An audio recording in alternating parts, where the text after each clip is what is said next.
বিশেষ কমিটির মিটিংটা ছিল, বৈঠকটা আগে 2 দিন মিটিং হয়েছে। আগের মিটিংয়ে একটা সিদ্ধান্ত ছিল যে আমরা আজকে এটা সমাপ্ত করব। 2 তারিখে বিশেষ কমিটির রিপোর্টটা প্রদান করা হবে সংসদে। তো সেই জন্য আমরা 133টা অর্ডিন্যান্সের ব্যাপারে প্রত্যেকটার ব্যাপারে আমরা আলোচনা করেছি। এখানে অনেকগুলো অর্ডিন্যান্স যেভাবে আছে সেভাবে পাশ করার বিষয়ে সিদ্ধান্ত হয়েছে। কিছু কিছু অর্ডিন্যান্স সংশোধিত আকারে বিল আনা হবে, সেই হিসাবে হবে।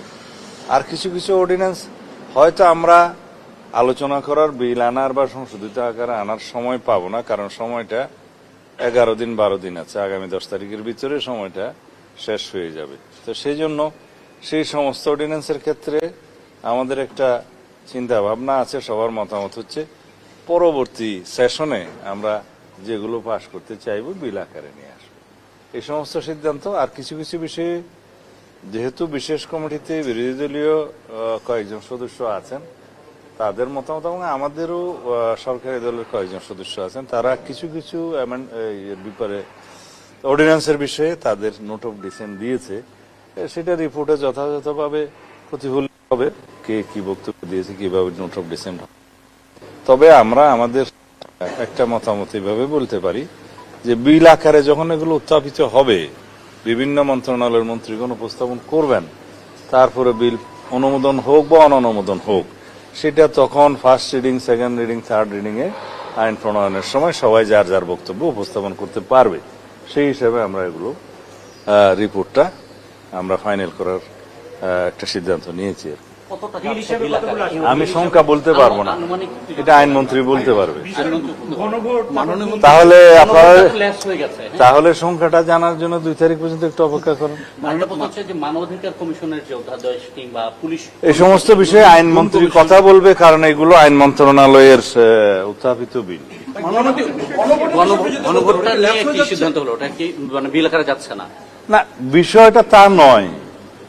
গণভোট অধ্যাদেশের যে এটাকে বলা হয় ব্যবহার হয়ে গেছে, ইংরেজি শব্দটা বলতে চাচ্ছি না, ইনফ্রাস্ট্রাকচার বলে বোধহয়, সেটা যে কারণে প্রণয়ন করা হয়েছিল সেই গণভোটটা অনুষ্ঠিত হয়ে গেছে।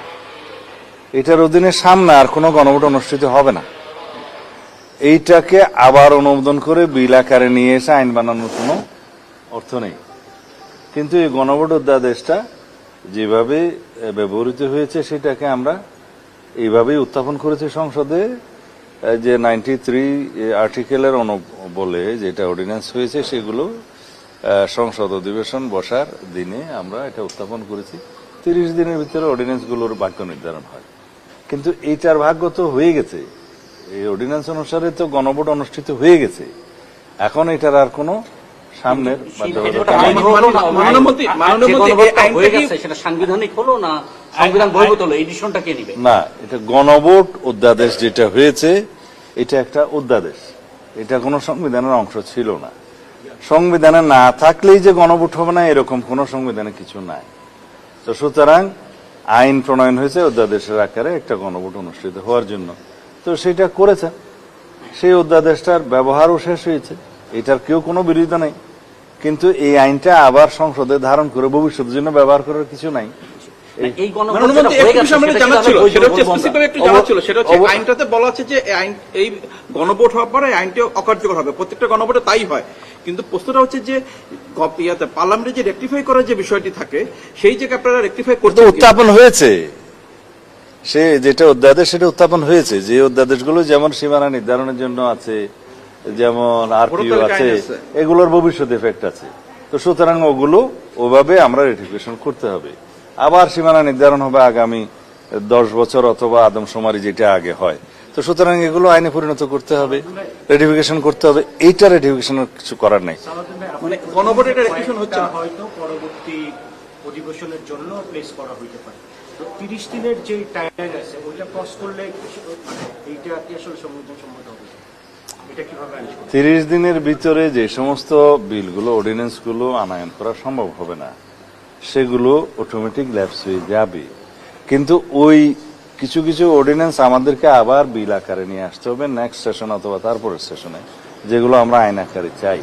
তাতে অসুবিধার কিছু নাই। শর্ট করে বুঝে ল্যাপস হলেও আপনারা পরবর্তীতে আবারও আনবেন। হ্যাঁ, সেরকম অনেকগুলো বিল আমাদেরকে পরে আনতে হবে, কারণ এই 12 দিনের ভিতরে আসলে এটা সম্ভবও হবে না সবগুলো বিল তার মানে ধারণ ল্যাপস হয়ে যাওয়া মানে শেষ কথা না, এটা আপনারা আবারও আনবেন। আনতে পারে, আনতে।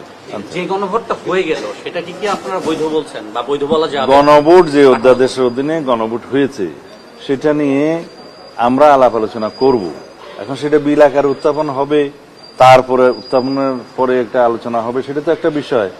কিন্তু এই গণভোটের অধ্যাদেশটা পার্লামেন্টে আমরা উত্থাপন করেছি, 93-র বাধ্যবাধকতা আছে, সাংবিধানিক বাধ্যবাধকতা, এটা এখানে শেষ।